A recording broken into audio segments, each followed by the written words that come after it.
গাঁটি কচুগুলোকে খুব ভালো করে চোকলা ছাড়িয়ে পরিষ্কার করে ধুয়ে নিয়েছি। আর চোকলাগুলোকে কিন্তু খুব ভালো করে ছাড়াতে হবে, একটু মোটা মোটা করে, কিপটেমি করলে কিন্তু হবে না। আর একটা টুথপিক দিয়ে আমি এটা ফুটো ফুটো করে নিচ্ছি, কারণ আমি এটা সেদ্ধ করে রান্না করব না, আমি সেদ্ধ না করেই রান্না করব। তো যার জন্য স্বাদে বাড়ার জন্য, নুন ঢোকার জন্য আমি এটাকে একটু ফুটো ফুটো করে নিচ্ছি। আর ফুটোটা টুথপিক দিয়েই করবেন। আর খুব কম তেল মশলা দিয়ে আমি রান্নাটা করব। আপনারা দেখে বুঝতেই পারছেন, আমি জুম করে দেখিয়ে দিচ্ছি কতটা তেল মশলা কম দিয়ে আমি রান্না করব। রাধে রাধে বন্ধুরা, আজকে চলে এসেছি নতুন আরেকটা খুব ইউনিক রেসিপি নিয়ে, যেটা নাকি শ্রীমতী রাধারানীর খুবই পছন্দের একটা রেসিপি। রাধারানী খুব পছন্দ করে এই গাঁটি কচু। তো আজকে আমি সেটাই খুব তেল মশলা কম দিয়ে আমি গাঁটি কচু রান্নাটা দেখাবো। আপনারা ভিডিওটা দেখতে থাকুন, আশা করি আপনাদের ভীষণ ভালো লাগবে। তো গাঁটি কচুগুলো এখানে 500 গাঁটি কচু নিয়েছি। এগুলোকে খুব ভালো করে চোকলা ছাড়িয়ে নিয়েছি, সেটা দেখালাম না, ভিডিওটা বড় হয়ে যাবে। চোকলাটা ছাড়িয়ে একটু নুন দিয়ে ভালো করে কচলে কচলে ধুয়ে নিয়েছি। দেখুন চোকলাগুলো কিন্তু খুব ভালো করে ছাড়াতে হবে, টিপটিমি করে ছাড়ালে কিন্তু হবে না, সুন্দর করে ছাড়িয়ে নিতে হবে। এই দেখুন, আমি শাশুড়ি মায়ের কাছ থেকে শিখেছি। আমার শাশুড়ি মা কিন্তু কচু খেতে ভীষণ ভালোবাসতো, যে কোনো কচু আইটেম, মান কচু বলুন, লতি বলুন, যে কোনো কচু উনি খেতে ভীষণ ভালোবাসতো।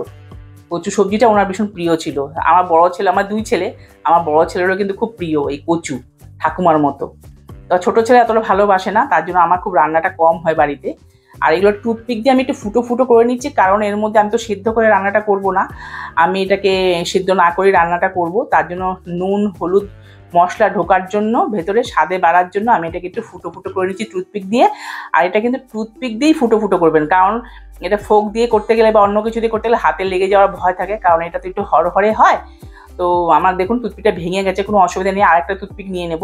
কিন্তু আমি টুথপিক দিয়ে সবগুলো করে নিয়েছি, সবগুলো গায়ের মধ্যে একটু ফুটো ফুটো করে নিয়েছি, করে আবারও একটু ধুয়ে নিচ্ছি ভালো করে।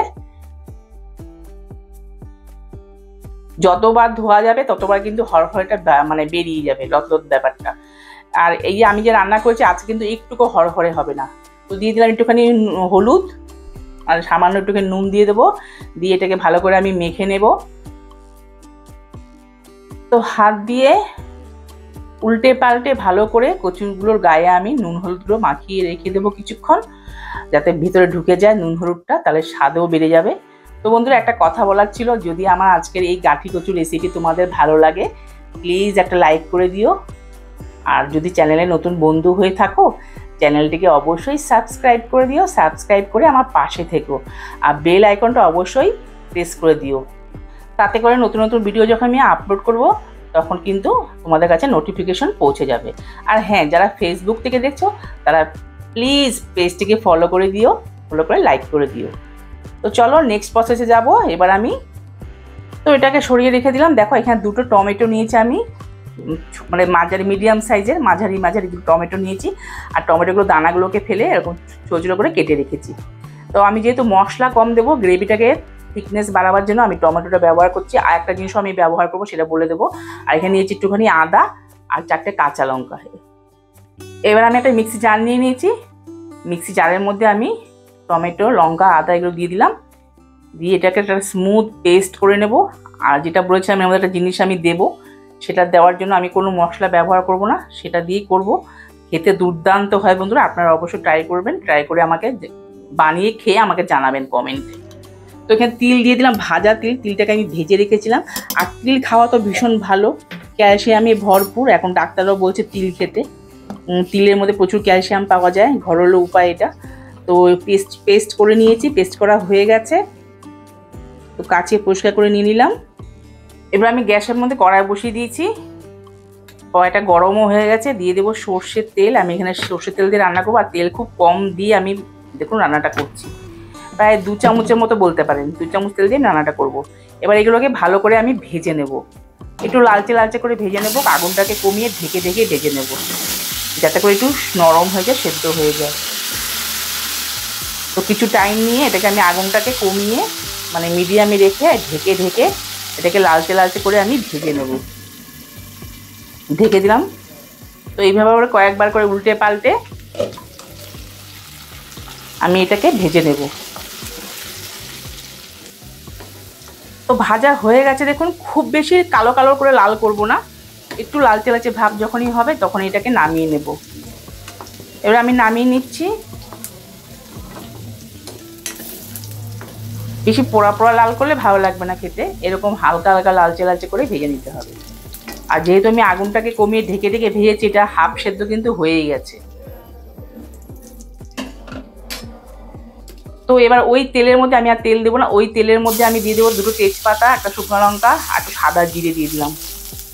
তো জিরেটা বেশ ফুটে উঠবে, সুন্দর একটা গন্ধ বেরোবে, একটু নাড়াচাড়া করে দেবো।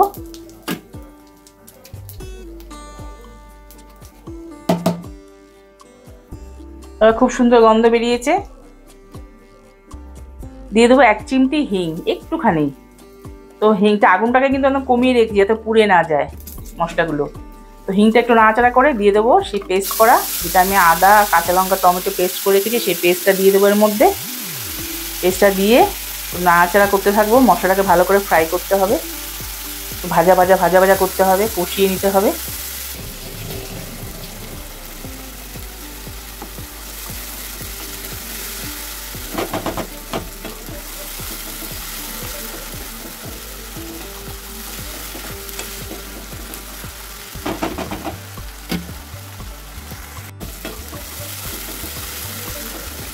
জল দিয়ে দিয়ে ওই মিক্সি বাটিটাকে ধুয়ে জল দিয়ে দিয়ে আমি মশলাকে কষিয়ে নিচ্ছি, টমেটো আদা পেস্টটাকে।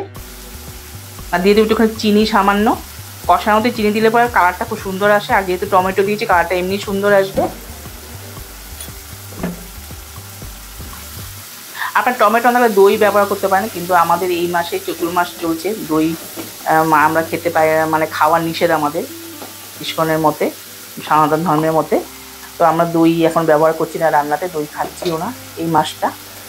আর সামনের মাস থেকে দই খাওয়া যাবে, তখন দুধ খাওয়া যাবে না। তো এই চাতুর্মাস চলছে বলে আমরা এখন দইটা ব্যবহার করছি না। আপনারা এখানে টমেটো যদি না থাকে দইও ব্যবহার করতে পারেন, দইটাকে একটু ফেটিয়ে দিয়ে দিতে পারেন। তো মশলাটা কষানো হয়ে গেছে, খুব সুন্দর করে কষিয়ে নিয়েছি। এখানে আমি আর কোনো মশলাই ব্যবহার করলাম না, তিল আর ওই টমেটো দিয়েই করলাম, আর কাঁচা লঙ্কা আদা পেস্ট করে নিয়েছিলাম। একটু সাদাটেই হবে যেহেতু তিল ব্যবহার করেছি তো সবজিটা। এবার এই মশলার সাথে গাটি কচুগুলোর সাথে ভালো করে, মশলার সাথে ভালো করে আবার একটুখানি ভেজে নেব, নাড়িয়ে চাড়িয়ে নেব, তাতে করে টেস্টটা বেড়ে যাবে।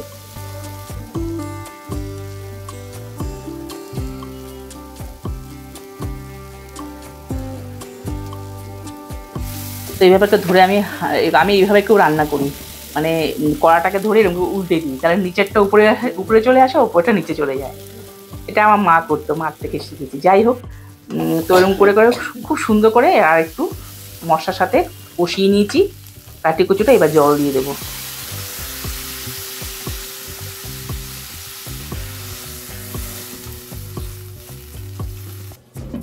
জল দিয়ে ঢাকা দিয়ে দিলাম। 4-5 মিনিট আমি অপেক্ষা করব। এবার 4-5 মিনিট হয়ে গেছে, প্রায় কমপ্লিট, কাটি কুচু রান্নাটা হয়ে গেছে প্রায়। তো এবার আমি একটুখানি গরম মশলা দিয়ে দেবো, এর মধ্যে দিয়ে দিলাম গরম মশলা।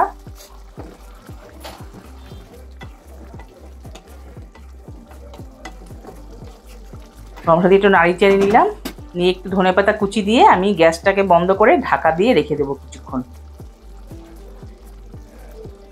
কিছুক্ষণ রাখার পরে 2-1 মিনিট রাখার পরে এবার আমি এটাকে বাটির মধ্যে সার্ভ করে দেবো। দেখুন বাটির মধ্যে আমি সার্ভ করে নিয়েছি।